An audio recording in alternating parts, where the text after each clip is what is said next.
नमस्कार मित्रांनो, the Hindu editor डिस्कशनमध्ये आपलं स्वागत आहे. तर आजचा जो आर्टिकल आपण आपले इंग्लिश इम्प्रूव्ह करण्यासाठी जो आहे तो घेतलेला आहे द हिंदू न्यूजपेपरमधून. Friend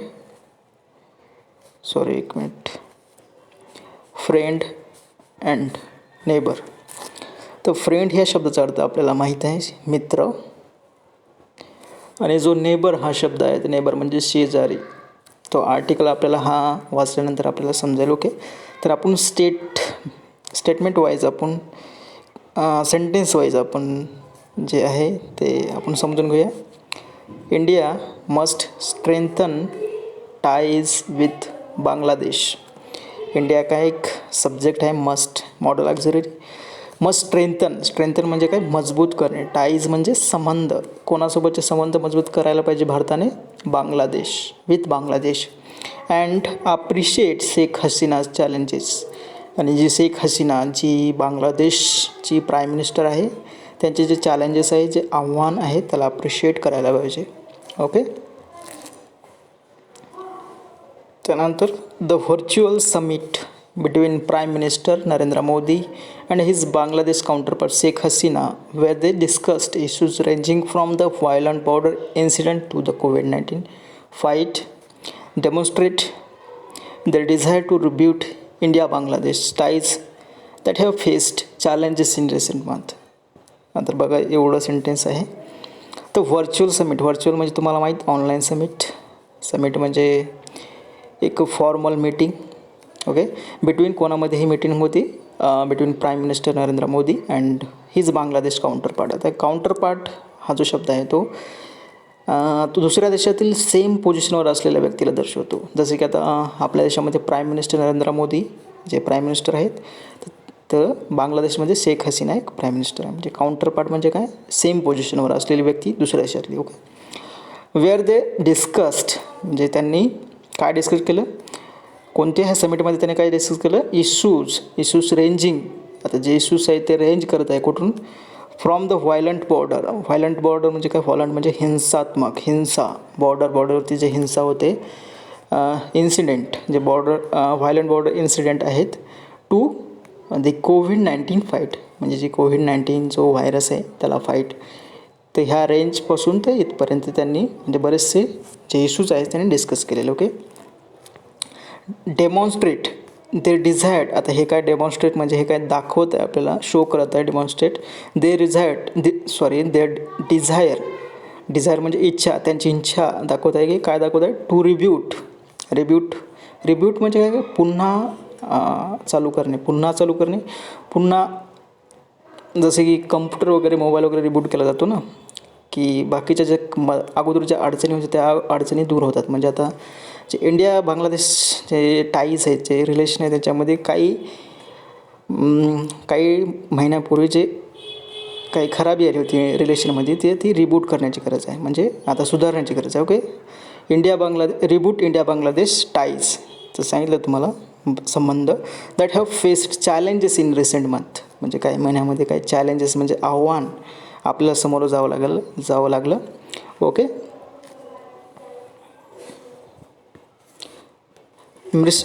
mister Modi called Bangladesh a major pillar. Mister Modi जे आपले प्राईम मिनिस्टर, त्यांनी काय बांगलादेशला काय म्हटलेलं आहे, मेजर म्हणजे महत्त्वाचा, पिलर म्हणजे एक स्तंभ, आधारस्तंभ, महत्त्वाचा स्तंभ. त्याला म्हणजे एक मेजर पार्टनर बी म्हणू शकतो आपण, major pillar in India's neighbourhood first policy. जी भारताची जी पॉलिसी आहे, नेबरहूड फर्स्ट पॉलिसी. नेबरहूड म्हणजे शेजारी, neighbourhood first policy. Okay, while या शब्दाचा अर्थ मराठीमध्ये तर होतो. तर जसे आता आपण याला मराठीमध्ये कन्वर्ट करायचा प्रयत्न केला तर काय, मोदींनी बांगलादेशला एक मेजर पिलर म्हटलं आहे, एक मुख्य पार्टनर म्हटलेलं आहे. तर हसीना जी मिसेस हसीना यांनी मोदींना बांगलादेशमध्ये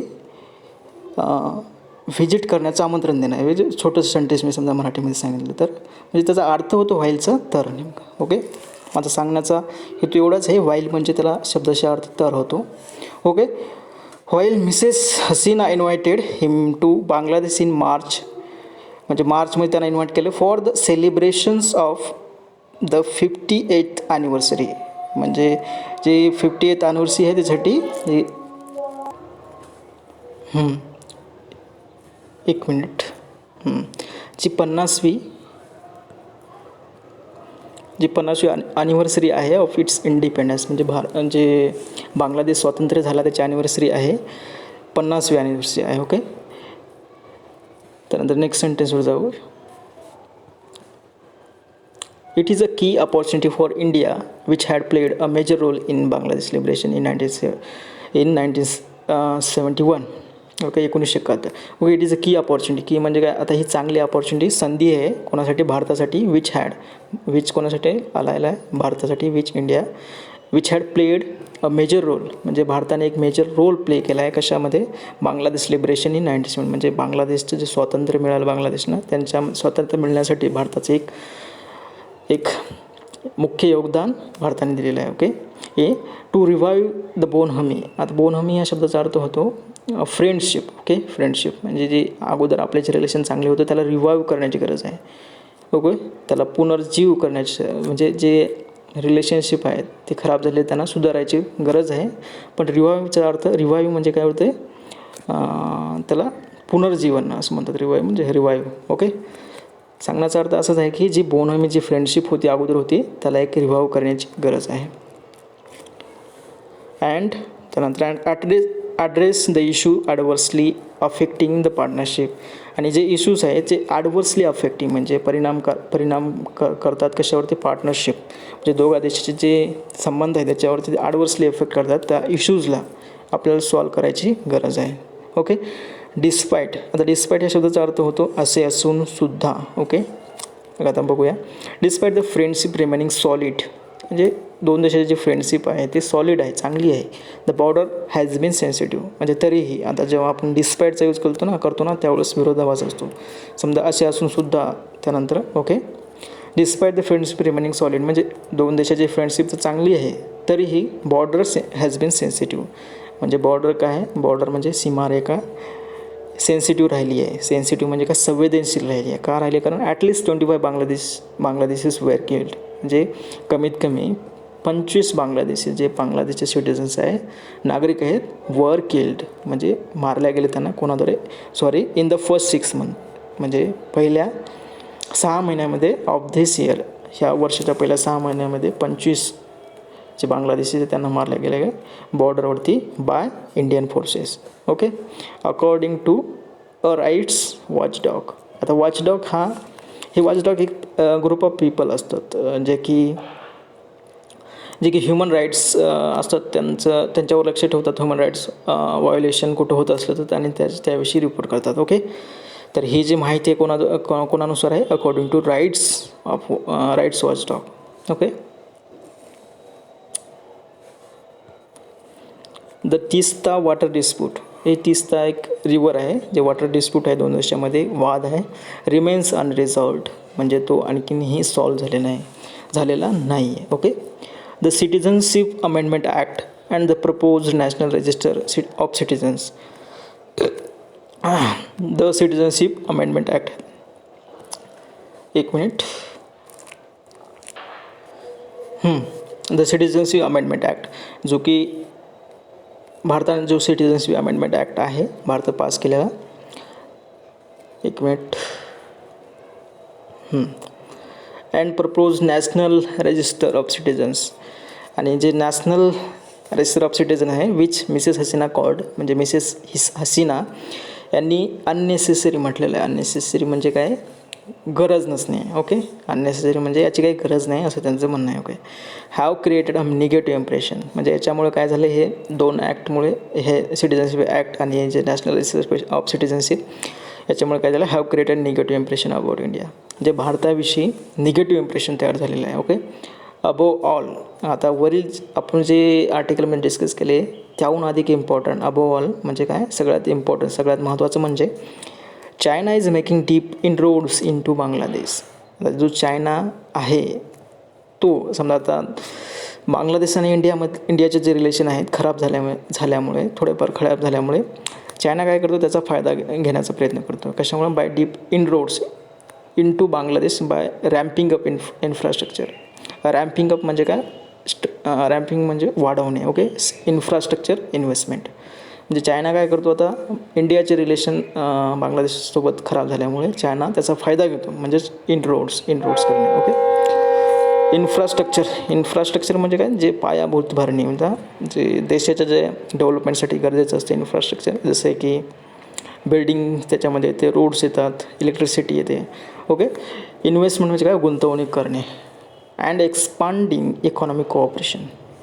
आणि चायना काय करत आहेत, दोन देशामध्ये इकॉनॉमिक कोऑपरेशन आहे ते वाढवत आहेत. ओके,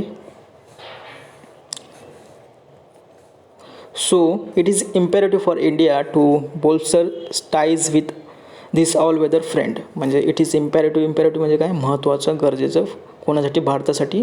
टू बोल्स्टर म्हणजे काय, अगेन स्ट्रेंथन करणे. ओके, मजबूत करणे, टाईज, संबंध, with this all weather friend. All weather म्हणजे काय, ऑल वेदर म्हणजे नेहमी फ्रेंड असणारा, आपला नेहमी मित्र असणारा. Okay, all weather. Okay, and there may not be a better time to do so than when Bangladesh is to celebrate the golden jubilee. आणि असं करण्यासाठी जे आपले जे संबंध सुधारण्याची वेळ जी आहे ना, याच्यापेक्षा दुसरी वेळ चांगली असणारच नाही. कारण की आता काय, when Bangladesh is to celebrate, म्हणजे बांगलादेश सेलिब्रेट करत आहे golden jubilee of its independence. तर गोल्डन जुबली म्हणजे काय, 50वी ॲनिव्हर्सरी असते ना, त्याला गोल्डन जुबली म्हणतात. ओके, ऑफ इट्स इंडिपेंडन्स, म्हणजे त्यांच्या स्वातंत्र्याची जी 50वी गोल्डन जुबली आहे, 50वी ॲनिव्हर्सरी आहे, ती सेलिब्रेट करत आहे. आणि हा टाईम भारताला आपले रिलेशन इम्प्रूव्ह करण्यासाठी एक चांगली संधी आहे, चांगली वेळ आहे. Okay, Mrs Hasina has done relatively well in steering Bangladesh through crisis. तर Mrs Hasina has done relatively म्हणजे काय, कम्पॅरेटिव्हली म्हणजे दुसऱ्यांना, इतरांपेक्षा चांगला यांनी काम केलेलं आहे. In steering Bangladesh through crisis. Steering म्हणजे काय, कंट्रोल करणे, गव्हर्नमेंट चालवणे. बांगलादेश थ्रू क्रायसिस म्हणजे संकटामधून यांनी चांगल्या प्रकारे बांगलादेशला सावरलं आहे. Okay, under the Awami league governments. Awami league काय, एक पार्टी आहे, गव्हर्नमेंट, यांचं गव्हर्नमेंट आहे. बांगलादेश, आता बांगलादेश त्यानंतर कॉमा दिल्यानंतर बांगलादेशविषयी काहीतरी सांगितलेलं असतं. ओके, इंडियाज लार्जेस्ट, त्याला अपोजिशन म्हणतात, India's largest trading partner. Bangladesh India's largest trading partner in South Asia एक रिजन आहे. साऊथ आशियामध्ये बांगलादेश एक भारताचा सर्वात जास्त ट्रेडिंग पार्टनर आहे, सर्वात मोठा ट्रेडिंग पार्टनर आहे. Okay, has expanded its economy. Has कोणासाठी आलं, बांगलादेशसाठी. Okay, has expanded its economy and improved social welfare. म्हणजे जे बांगलादेशचे गव्हर्नमेंट आहे त्यांनी काय केलं आहे, त्यांची इकॉनॉमी आहे ती वाढवली आहे. आणि इम्प्रूव्ड म्हणजे काय, इम्प्रूव्ड सोशल वेलफेअर म्हणजे काय, सामाजिक कल्याण. आणि त्यांनी सामाजिक कल्याण इम्प्रूव्ह केलेलं आहे. Okay, despite the Awami League's tight grip over the administration. म्हणजे डिस्पाईट म्हणजे तुम्हाला अगोदर सांगितले की असे असून सुद्धा, डिस्पाईट द अवामी लीग्स जी पार्टी आहे त्यांची टाईट ग्रीप आहे ओव्हर द ॲडमिनिस्ट्रेशन. त्यांची ओव्हर टाईट ग्रीप्स आहे, त्यांची पॉवरफुल आहे ते. Okay, Mrs Hasina has continued to face challenges from Islamist facts. तरीही मिसेस हसीना हॅज कंटिन्यूड म्हणजे त्यांना जे इस्लामिस्ट फॅक्शन आहे त्यांच्याद्वारे त्यांनी जे आव्हाने, चॅलेंजेस त्यांना फेस करावं लागत आहे. Okay, has continued to face the challenges from Islamist factions. Islamist faction म्हणजे काय, फॅक्शन म्हणजे सेक्ट. जसे की इस्लाममध्ये वेगवेगळे सेक्ट्स आहेत म्हणजे जसे की शिया आणि सुन्नी, आणि अशा प्रकारचे बरेच सेक्ट इस्लाममध्ये आहेत. जसे की हिंदूमध्ये बऱ्याचशा जाती वगैरे येतात त्या प्रकारे समजा. तर त्यांच्याकडून जे चॅलेंजेस आहेत त्यांना फेस करावं लागत आहे. Okay, war crimes and corruption trials. आणि वॉर क्राईम्स जे ट्रॅडिशनल एक वेळेस आपण वाचून घ्या. War crimes and corruption trials have weaken the traditional opposition. जे ट्रॅडिशनल अपोजिशन आहे तर मेन कोण आहे, the Bangladesh nationalist party and its ally the pro Pakistan Jamaat e Islam. आता जे अवामी लीग जे पार्टी आहे त्यांचे अपोजिशनमध्ये कोण आहे, बांगलादेश नॅशनलिस्ट पार्टी आणि त्याचे आलाय जे की प्रो पाकिस्तान आहे, जमात ई इस्लामी. ओके, तर हे काय आहे, की वार क्राईम्स जे करप्शनमुळे ट्रायल्स त्यांना विकंड केलेलं आहे, ज्यांना जे अपोजिशन आहे त्यांना विकंड केलेलं आहे. ओके, परंतु अनदर इस्लामिस्ट ग्रुप जे काय म्हणजे दुसरे इस्लामिस्ट ग्रुप आहे हिफाजत ई इस्लाम मेड हेडलाईन्स, त्यांनी हेडलाईन्स बनवली recently when it organise mass protest against French president Emmanuel Macron. जे फ्रेंच प्रेसिडेंट आहे इमॅन्युअल मॅक्रॉन त्यांच्या विरुद्धमध्ये एक प्रोटेस्ट त्यांनी ऑर्गनाईज केला होता. तर अँड अपोज्ड, आणि त्यावेळेस त्यांनी अपोज केला. कोणाला केला अपोज? विरोध केला हसीना गव्हर्नमेंट्स प्लॅन. म्हणजे हसीना आहे त्यांची जे गव्हर्नमेंट आहे त्यांचा जो प्लॅन आहे टू प्लॅन कशासाठी? Build a statue of countries founding father. जे कंट्रीचे फाउंडिंग फादर आहे त्यांचा स्टॅच्यू उभारण्याचा त्यांचा जो प्लॅन होता त्याचा विरोध केला आहे कोणी? हिफाजत ई इस्लाम यांनी. Okay,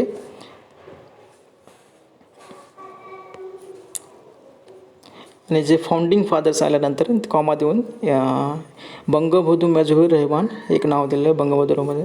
in Dhaka's suburbs, Dhaka ही कॅपिटल आहे, तिथे एक स्टॅच्यू उभारण्याचे आणि प्लॅन आहे. ओके,